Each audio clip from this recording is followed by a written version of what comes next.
Hello दोस्तों, स्वागत है आपका आपके अपने यूट्यूब चैनल स्टडी विद एजे में। इसमें आज की वीडियो में मैं आपके लिए लेकर के आया हूं बच्चों। आज आपका पेपर था राज्य शिक्षा केंद्र मध्य प्रदेश भोपाल के द्वारा। आपका कक्षा 5वीं का हिंदी विषय का पेपर था बच्चों, आज 20 फरवरी को। इसमें किस प्रकार के प्रश्न आपके लिए पूछे गए, कैसे आपको उनके उत्तर लिखना था, क्या क्या इनके सही उत्तर होंगे, सारी चीज़ें आज की इस वीडियो में हम देखते हैं। तो आइए शुरू करते हैं। और मैंने आपको काफ़ी सारे वीडियो दिया था चैनल पर, उनमें से काफ़ी प्रश्न आज की परीक्षा में पूछे गए हैं। तो बच्चों, ऐसे ही गणित के अंग्रेजी के और पर्यावरण के वीडियो भी चैनल पे मैंने डाला है, तो उनको चैनल सब्सक्राइब करके उन वीडियोस को देखें ताकि आपको काफ़ी सारे प्रश्न उससे मिलें और जो आप परीक्षा में बना सकें। आइए देखते हैं। सबसे पहले बहुविकल्पीय प्रश्न पूछे गए थे आपसे, जिसमें विकल्प वाले प्रश्न थे एक एक नंबर के। तो पहला प्रश्न है, शिवाजी का निधन कब हुआ था? तो बच्चों, शिवाजी का निधन हुआ था सन 1680 में। बी नंबर इसमें सही उत्तर होगा। दूसरा प्रश्न पूछा है, शिवाजी की माँ का नाम क्या था? तो शिवाजी की माँ का नाम जीजाबाई था। तो इसमें सी नंबर सही उत्तर होगा बच्चों, है ना। तो ये आपको करना था। तीसरा प्रश्न है, विद्याधन उद्यम बिना पंक्ति के आधार पर विद्याधन कैसे प्राप्त होता है? तो इसका सही उत्तर होगा डी नंबर, मेहनत करने से। और चौथा प्रश्न है, झांसी के बाद आज़ाद ने अपने छिपने का ठिकाना कहाँ बनाया था? तो झांसी के बाद आज़ाद ओरछा में छिपते थे, यानी ओरछा के निकट। तो ये चौथा इसमें सही उत्तर होगा। इसके बाद प्रश्न 5 है, वारम वारम स्नान करोति। तो इसका उत्तर होगा बच्चों हंसः। तो इस प्रकार से ये 1 से लेकर 5 तक इनके सही उत्तर होंगे। तो ऐसे आपको विकल्प वाले प्रश्नों को करना था। अब हम आगे देखते हैं। प्रश्न नंबर दूसरा है, इसमें रिक्त स्थान की पूर्ति करो, जो प्रश्न 6 से 10 तक होंगे। अब इसमें कैसे लिखना है वो देखते हैं। तो छठवां प्रश्न आपसे पूछा था, लंका के दूत के आने पर बीरबल ने फौरन ताली बजाई। तो इसमें ताली आएगा। जापान की यात्रा कर स्वामी राम तीर्थ यात्रा कर रहे थे, ना कौन कर रहा था? स्वामी राम तीर्थ कर रहे थे। करत करत अभ्यास के जड़मती होत सुजान। और काकोरी कांड के बाद कई प्रमुख क्रांतिकारी पकड़े गए। पन्ना के पुत्र का नाम चंदन था। तो इस प्रकार से ये 6 से लेकर 10 तक ऐसे आपको कंप्लीट करना है। अब हम आगे देखेंगे अति लघुत्तरी प्रश्न, जो प्रश्न नंबर 11 से 16 तक होंगे। तो इसके पूरे उत्तर में अभी यहाँ पर हम देखते हैं। तो देखिए, प्रश्न नंबर 11 आपसे पूछा है, यदि रम्मो और कल्लो आपकी कक्षा में होती तो आप उनके साथ कैसा व्यवहार करते? तो इसके उत्तर में आपको लिखना था कि हम उनके साथ समानता का व्यवहार करते, उन्हें अपने दोस्त बनाते और पढ़ाई व अन्य गतिविधियों में उनकी मदद करते। तो इस प्रकार से आप प्रश्न 11 के उत्तर को लिखते, है ना।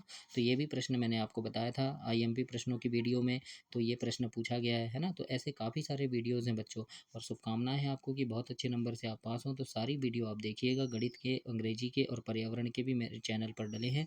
तो उन वीडियो को चैनल सब्सक्राइब करके देखना, तो सारे प्रश्न आपको उसमें मिलेंगे। 12वां प्रश्न है, सिल शब्द का हिंदी मानक रूप क्या होगा? तो इसका होगा बच्चों पत्थर। प्रश्न 13 पूछा है, हमारे राष्ट्रीय ध्वज को तिरंगा क्यों कहते हैं? तो इसका उत्तर आपको लिखना था कि हमारे राष्ट्रीय ध्वज को तिरंगा इसीलिए कहते हैं क्योंकि इसमें 3 रंग होते हैं। इस प्रकार से आपको प्रश्न 13 का उत्तर लिखना था। 14 प्रश्न पूछा है, सच्चा शब्द का विलोम क्या होगा? तो सच्चा का विलोम होगा झूठा। अब देखते हैं प्रश्न नंबर 15। इसमें पूछा है, नीचे दिए गए विशेषण शब्दों को भाववाचक संज्ञा में बदलना है। जैसे अच्छा, तो अच्छा से अच्छाई हो जाएगा, और चतुर से चतुराई। तो ये आपको दो चीज़ बदलना था। और 16 में पूछा है कि रश्मि आम खाती है, इस वाक्य में क्रिया का कौन सा प्रकार है? तो ये सकर्मक क्रिया है। और ये वाला भी मैंने आपको अपनी आईएमपी प्रश्नों की वीडियो में बताया था, और ये प्रश्न इसमें पूछा गया है ना। तो ऐसे काफ़ी सारे प्रश्न हैं जो परीक्षा में आए हैं, तो उनको सबको देखने के लिए आप चैनल सब्सक्राइब करके सारी चीज़ों को देखिएगा। इसके बाद प्रश्न 17 है, इसमें लिखा है, पुष्प वनमाली से क्या कह रहा है? तो इसमें आप लिखेंगे, पुष्प वनमाली से कह रहा है कि वह उसे तोड़कर उस रास्ते पर फेंक दें जहां से वीर सैनिक अपनी मातृभूमि की रक्षा के लिए जाते हैं। तो इस प्रकार से प्रश्न 17 का उत्तर लिखना है आपको। 18 प्रश्न है, हमें आत्मसुख कब मिलता है? तो इसके उत्तर में हम लिखेंगे कि हमें आत्मसुख तब मिलता है जब हम निस्वार्थ भाव से दूसरों की सेवा करते हैं और अपने कर्तव्यों का पालन करते हैं। इस प्रकार से प्रश्न 18 के उत्तर में लिखेंगे। अब हम आगे देखते हैं प्रश्न 19। और 19 प्रश्न में पूछा है, विजयदशमी क्यों मनाई जाती है? तो इसके उत्तर में हमको लिखना था कि विजयदशमी का त्यौहार भगवान राम के द्वारा रावण का वध करने की खुशी में मनाया जाता है। इस प्रकार प्रश्न 19 का उत्तर लिखेंगे। 20वां प्रश्न पूछा था आपसे कि शिवाजी में देश प्रेम की भावना कैसे जागी। तो उत्तर में लिखेंगे शिवाजी में देश प्रेम की भावना उनकी माता जीजाबाई और गुरु समर्थ रामदास के संस्कारों और शिक्षाओं से जागी थी। तो इस प्रकार से प्रश्न 20 के उत्तर को आपको लिखना था। तो ऐसे आप सारे लोग अपने अपने उत्तर को जरूर से मिला लीजिए और आप देख लीजिए कि किस प्रकार से आपने प्रश्नों के सही उत्तर लिखे हैं। आगे देखते हैं प्रश्न 21। नीचे दिए गए अपठित गद्यांश को पढ़कर दिए गए प्रश्न के सही उत्तर लिखना था। तो जो गद्यांश है वहाँ से उत्तर लिखना था। पहला प्रश्न आपसे पूछा था कि जीवन में हमेशा सुखी रहने की बात कौन सिखलाता है। तो वो सिखलाता है बच्चों फूल। दूसरा प्रश्न है समय किसका मित्र है। तो इसके उत्तर में लिखना था सच्चे व्यक्ति का, है ना। तीसरा है वक्त का पर्यायवाची शब्द। तो वक्त का होगा समय। तो इस प्रकार से आपको इन तीनों का उत्तर ऐसे लिखना था प्रश्न 21 में। इसके बाद प्रश्न नंबर 22 है जिसमें लिखा है निम्नलिखित वाक्यों में पथिक खेत और पेड़ शब्दों को बहुवचन में बदल कर पुनः लिखना है। तो जैसे बहुवचन में बदलना है ना, तो पथिक को बदलना है खेत को और पेड़ को। तो बहुवचन में बदलेंगे तो पथिक से पथिकों हो जाएगा, पथिकों को भोजन दो, है ना। खेत से हो जाएगा महेश खेतों में पानी देता है। और पेड़ से पेड़ों, है ना, तो पेड़ों की छाया शीतल होती है। तो इस प्रकार से आपको इन तीनों के उत्तर को लिखना था। तो ऐसे आप इसे कंप्लीट करते। अब प्रश्न नंबर 23वां प्रश्न आपसे यहाँ पे पूछा है कि हमें अपने बुजुर्गों की सेवा क्यों करनी चाहिए। तो इसके उत्तर में आप लिखेंगे कि हमें अपने बुजुर्गों की सेवा इसीलिए करनी चाहिए क्योंकि उन्होंने अपना जीवन हमें पालने पोसने और एक अच्छा इंसान बनाने में समर्पित कर दिया। इस प्रकार से प्रश्न 23 के उत्तर में आपको लिखना था। अब हम आगे देखेंगे 24वां प्रश्न। और बच्चों आपके अभी कल 21 फरवरी को पेपर है, इसके बाद 23 फरवरी को, 25 फरवरी को। तो सारे विषय के पेपर आपको चैनल पर मिलेंगे। उनमें काफ़ी सारे महत्वपूर्ण प्रश्न होंगे, तो उन पूरे प्रश्नों को आप पढ़ेंगे। तो उसके लिए चैनल सब्सक्राइब कर लें ताकि सारी चीज़ें आपको समय पर मिल सके। 24 प्रश्न पूछा है नीति के दोहे पाठ के कोई भी दो दोहे लिखना है। तो पहला दोहा आप लिख सकते हैं, हमने पढ़े थे पुस्तक में कि करत करत अभ्यास के जड़मति होत जान, रसरी आवत जाते सिल पर परत निशान। और दूसरा लिख देंगे सांझ बराबर तप नहीं झूठ बराबर पाप, जाके हृदय सांझ है ताके हृदय आप। इस प्रकार से प्रश्न 24 का दो दोहा ऐसे लिखेंगे आप।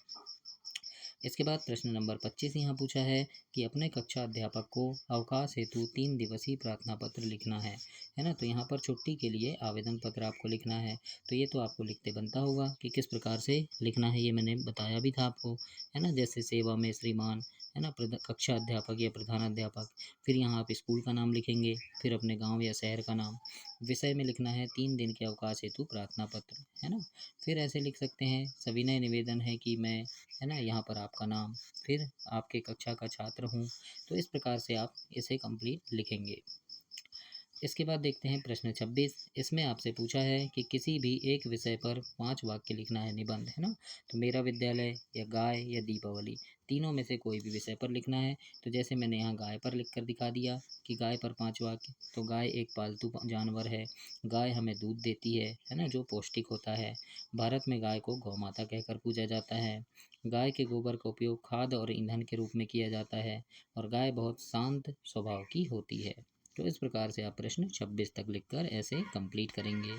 तो ये आपका आज का पेपर था बच्चों हिंदी का। तो किस प्रकार से पेपर आया है सारी चीज़ें आप यहाँ पर देख चुके हैं। तो ऐसे आपको इसे लिखना है, कंप्लीट करना है, कैसे कैसे प्रश्न इसमें पूछे गए थे, है ना। मैंने आईएमपी प्रश्नों की वीडियो में भी सारी चीज़ें बताया है जो चैनल पर डली हैं, तो उनसे भी यहाँ काफ़ी प्रश्न आए हैं। तो ऐसे ही गणित की, आपकी अंग्रेजी की और पर्यावरण की वीडियो ये भी चैनल पर डली हैं बहुत सारी। तो उनको भी देखने के लिए, आने वाले जितने पेपर हैं सबको देखने के लिए चैनल सब्सक्राइब कर लेना। और आपको परीक्षा के लिए शुभकामनाएं। सारी चीज़ें आपको इसमें हमेशा मिलती रहेगी। बहुत अच्छे से आपका पेपर बना हो और बच्चों आप प्रथम स्थान कक्षा में प्राप्त करें, ऐसी मेरी शुभकामनाएं हैं। धन्यवाद।